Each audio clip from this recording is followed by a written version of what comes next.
তোমার লজ্জা করে না? তুমি জানো না যে ভাইয়ের কথা বলছে সে ম্যারিড? হ্যাঁ, একটা ম্যারিড মানুষের রাত ৩টায় তুমি কি করো? তোমার সাথে ফারজানা মুন্নির যে ভয়েস কলটা যে ভাইরাল হলো, হুম। তো ওটা আসলে বিষয়টা কি ছিল? যে বিষয়টা ছিল কি, আমি এবার বলি, যেহেতু সুযোগ হয়েছে, সেটা হচ্ছে যে ফারজানা মুন্নি আপু, আমি ওনাকে চিনিও না, কখনো দেখিনি, নাম প্রচুর শুনেছি। হুম, হুম, আর আমার এত বছরের কেরিয়ারে কখনো গান বাংলাতে কোনো একটা জায়গায় কাজ করার সুযোগ হয়ে ওঠেনি, কারণ আমার তো কাজের জায়গাটা অলওয়েজ শাকিব খানই তৈরি করে দিতেন। আমি এই বিষয়ে একেবারেই অজ্ঞ, কারণ প্রত্যেকটা উঁচু কাজের সাথে তো আসলে অনেক কিছুই জড়ানো থাকে। তা আমি কখনো চাইনি যে আমার সন্তানের বাবা আমার কারণে কখনো হেট হোক, কারণ আমি যেহেতু শুরুতেই বিয়ে করে ফেলেছি এবং পরিশেষে যেদিন আমি একা কাজ করা শুরু করেছি তখন তো আসলে আমি একটা সন্তানের মা, তো আমার দায়বদ্ধতা কাজ করেছে। কারণ প্রত্যেকটা কাজের সাথেই না, যতই আমাদের রাগ থাকুক, মনোমালিন্য থাকুক, বাট একটা কথা কিন্তু অবশ্যই, আমার সন্তানের বাবার সম্মানটা আমার কাছে অনেক বেশি ইম্পর্টেন্ট। তো অ্যাজ এ ওয়াইফ বা অ্যাজ এ সন্তানের মা হিসেবে এটা ধরে রাখার দায়িত্বটা আমার। তা আমার সেই সুবাদে কখনোই গান বাংলাতে কাজ করা হয়নি। আর আমি কাজের জায়গাটাও তুমি দেখবে আমি অনেক সংকুচিত, এবং তুমি খুব কাছে থেকেও দেখো যে আমি অনেক বুঝে কাজ করি, যেখানে আমি ডোমিনেট করতে পারি, যেখানে আমার সম্মানটা বজায় থাকে। আহ তো ওই জায়গা থেকে উনি একটা স্ট্যাটাস দিয়েছেন, আমরা সকলেই দেখেছি, রাত ৩টায়। আর এত রাতে আমি জেগেও থাকি না, কারণ আমি খুব আর্লি ঘুমাই, হুম, আর্লি হুম। উঠি। যেহেতু আমি একটু বাল্কি ফিটিং এর, আমি কখনোই ফিটিংস মানে বডি ফিট করতে পারি না। সো আমার মানে প্রপার জিমটা করা দরকার, সো ওই জন্য আমি সকালে ঘুমিয়ে যাই, আর বাচ্চারও এডুকেশন গুলো থাকে, এভরিথিং। তো সবকিছু মিলে আমি ৬টায় উঠে যখন দেখি যে এরকম একটা স্ট্যাটাসে চালাচালি হয়েছে, এবং দেশের বাইরে একজন জার্নালিস্ট ওটাকে স্ক্রিনশট দিয়েছে উনি ওনার বিভিন্ন পেজে, পেজে বা বিভিন্ন সবকিছু হয়েছে, আমি না খুবই অবাক হয়েছি, মানে স্ট্যাটাস কথাবার্তা আমি ভীষণ অবাক হয়েছি। কোনো সেখানে এক, তোমার নামটাও ছিল। হ্যাঁ, এবং আমাকে কেন্দ্র করে উনি লিখেছেন যে আমার অপু বিশ্বাসের পরিবারের সাথে যে ঘটনাটা ঘটিয়েছেন সেটা তাপস ভাইয়ের সাথে বুবলি সেম ঘটনাটা ঘটাতে যাচ্ছেন, হুম, হুম। ঠিক আছে? তো এই ঘটনাটা দেখে, আর আমি সত্যি কথা বলতে গেলে কি, আহ, উনি এসব আর নতুন কি, উনি এসবে অভ্যস্ত। হুম। হুম, তো ওই জায়গা থেকে কিছু প্রমাণ আসে, আর কিছু প্রমাণ হয়তো আড়ালেই থেকে যায়। তো ওই জায়গা থেকে পরে আমি এসব আমার গায়ে মাখিনি, আমি আমার মতো আছি। কারণ আমার তো ওনাকে নিয়ে কথা বললে আমারই প্রবলেম, হুম, মানুষ হুম। মনে করে, ভাবে যে অপুই সব বলে। আর মানে উনি একেবারে ধোয়া তুলসীর পাতা। তো ওই জায়গা থেকে আমি আমার মতো চুপ। সামহাউ বিকালের দিকে একটা ফোন এসেছে। তো এখন তো ট্রু কলার এটা সকলের কাছে আছে, হ্যাঁ, স্মার্টফোনের কাছে, তো নাম ট্রু চলে আসছে। ট্রু কলারের নাম সবকিছু একটা ট্যাগ আসে। তো খুব স্বাভাবিক, এটা অস্বীকার করবো না, যখন আমার মনে হয়েছে যে এই ফোনটা ধরা দরকার, আমি ফ্যাকশন অফ সেকেন্ডে ফোনটা ধরেছি, এবং খুব ইন্টারেস্টলি ফোনটা ধরেছি। আমার আনন্দের জায়গাটা তীব্র ছিল, অস্বীকার করব না। ফোনটা ধরার পর তখন আপু আসলে দুঃখের কথাগুলোই বলছিল যে অপু, ও এত একটা ম্যানমানা মেয়ে, এত বেশি স্লো, এবং এত মানুষ পটাতে পারে, মানে এটা জাস্ট বিলিভ করার মতো না। এবং গান বাংলাতে আমি যেভাবে মানুষকে ওয়েলকাম করি বা মানুষের টেক কেয়ার গুলো করি, সেম এই টেক কেয়ার গুলো সে আগামী ২ মাস পর থেকে স্টার্ট করেছে। আমি ২ মাসে বিরক্ত। তো আমি আবার খুব মজা করে শুনতে চেয়েছি, আপু কিরকম? তো বলছিল যে এরকম, ধরো আমি কেউ আসলে যেমন বলি, এই তোমরা খেয়েছো, খাবে, হুম, হুম, আচ্ছা খাও, সেম সে সবাইকে বলতো। কারণ গান বাংলাতে যেহেতু একটা বড় প্রতিষ্ঠান, সমস্ত বাংলাদেশের টপ অফ দ্য একটা ওয়ান লোকেরা ওইখানে যায়, উপমহাদেশে গান পাওয়া যায়। করে, বা তাদের প্ল্যাটফর্মটা ডিফারেন্ট। তো সেইখানে হচ্ছে ওই ওই রকম করে বলে। ইনফ্যাক্ট মজার একটা তথ্য দিয়েছে, আপু নাকি যে পানিটা খায় কিনলে পানি, হুম, হুম। হ্যাঁ, ওই পানিটা সে খায়। তো পুরোটা তাকে কপি করা, ফলো হ্যাঁ, করা আর কি। একদম। যে কপিটা আমাকে করতো একটা সময়, তোমরা ধরতে ধরতে বিরক্ত, এবং সোশ্যাল মিডিয়া ধরতে ধরতে শেষ। তারপরে উনি কিনলে ছাড়া খান না, তারপর উনি একটু ব্ল্যাক কফি খেতে পছন্দ করেন ওটা আপু। উনি খাবেন। ওটাও ব্ল্যাক কফি খেতেন, এবং কফির এখানে নাকি আপু একটা বলতো, যেটা নাকি ভাইয়া যখন কফি না খাবে উনি ততক্ষণ ধরে কফি খাবেন না, উনি ওয়েট করবেন। হ্যাঁ।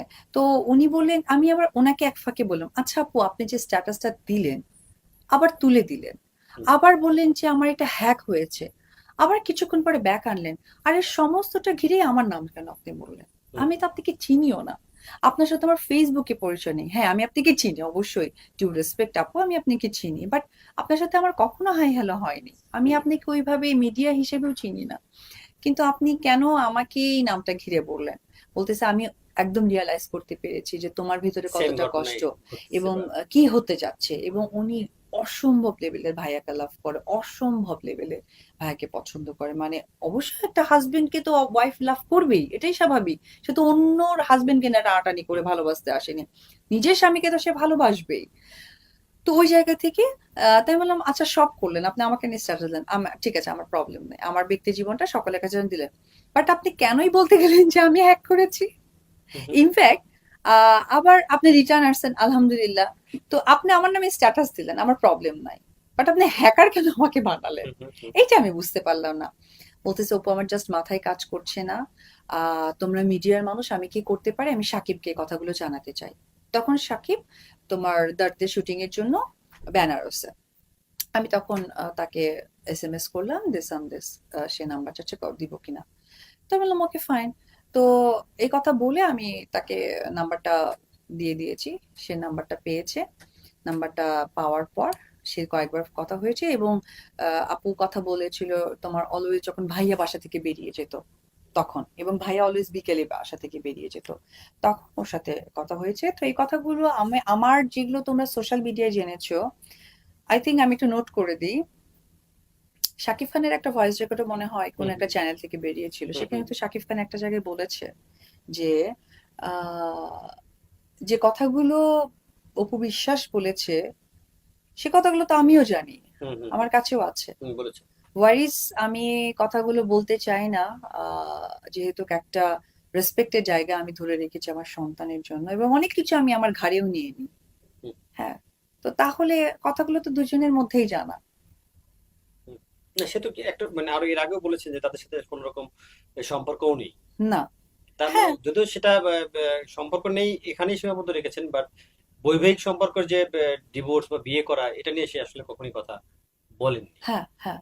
এবং তাদের ওই সময়কার কাছের মানুষ, আমার মনে হয় যে একজন প্রযোজক কাম ডিরেক্টর ভাইও আছেন, হুম, উনিও কয়েকটা জায়গায় কিন্তু উনি বলেছেন যে বিয়ে বলেছেন। বিয়ে হয়নি এরকম আমি এই বলছেন। প্রসঙ্গটা আর আমি মুখে বলতে চাই না, বাট এই প্রসঙ্গগুলো কিন্তু আসে, হুম। কারণ না কিন্তু পৃথিবীতে তোমার বিয়ে নিয়েও তো সে কয়েকদিন আগে গণমাধ্যমে একটা প্রশ্ন তুলেছে যে বোকার বোকার বোকার রাজি, উনি আসলে ওনার অস্তিত্ব সংকটে ভুগছেন আমার কাছে মনে যে হলো তোমার বিয়েটা লাস্ট। তো আসলে ঠিক না বা ঠিকভাবে হয়নি।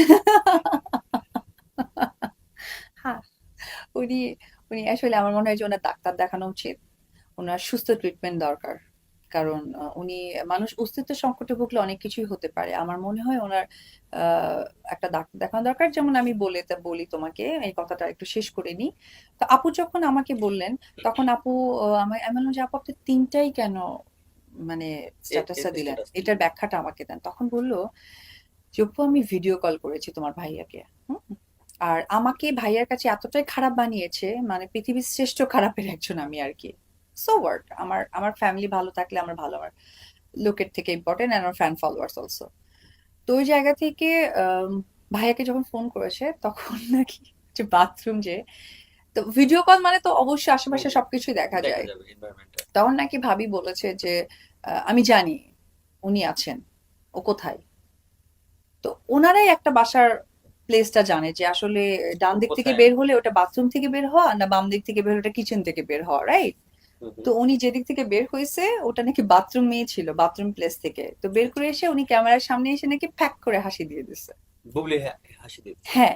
আর আপু একটা প্রশ্ন করছে যে তোমার লজ্জা করে না, তুমি জানো না যে ভাইয়ের কথা বলছে সে ম্যারিড? হ্যাঁ, একটা ম্যারিড মানুষের রাত ৩টায় তুমি কি করো? যখন বলছে কি করো, এই ৩টা কথাই উনি বলছে, হুম, হুম। তখন নাকি উনি ফ্যাক করে হেসে দিচ্ছে। ভাবি বলে ফ্যাক করা হাসি আর আবার স্ট্যাটাসে হাত দেওয়া, মনে হয় যে কারেন্টের মতো, যেমন ফ্যান চলে। তখনই আমি এটা স্ট্যাটাস স্ট্যাটাসটা দিয়ে দিয়ে দিয়েছে। দিয়েছি অপু। অ্যান্ড পরে আমার ফ্যামিলির মনে হয়েছে যে আমার পারিবারিক ভাবে একটা ব্যক্তিত্বে এসে লাগছে, খুব স্বাভাবিক না, সবাই তো স্বাভাবিক। কোয়ালিটি টাইম অনায়াসে কিন্তু বলার ভয়েস সাহস রেকর্ডটা পাবে না। মানে আর বলা হচ্ছিল যে কেউ কেউ বলছে যে এটা তুমিই ফাঁস করছো ভয়েস রেকর্ড। আমি ভয়েস আমার তো ফাঁস করার ব্যাপারটা তারা আমাকে কেন বলে, আমার সাথে আমার পরিবারও জড়িত আছে। সো ওই কথাটা বলে তো আসলে, যদিও আমার ভয়েসটাই শুনতে পেরেছে, আমার যদি ফাঁস করা হতো আপুর অনেক কথা ছিল আমার কাছে, অনেক কথা।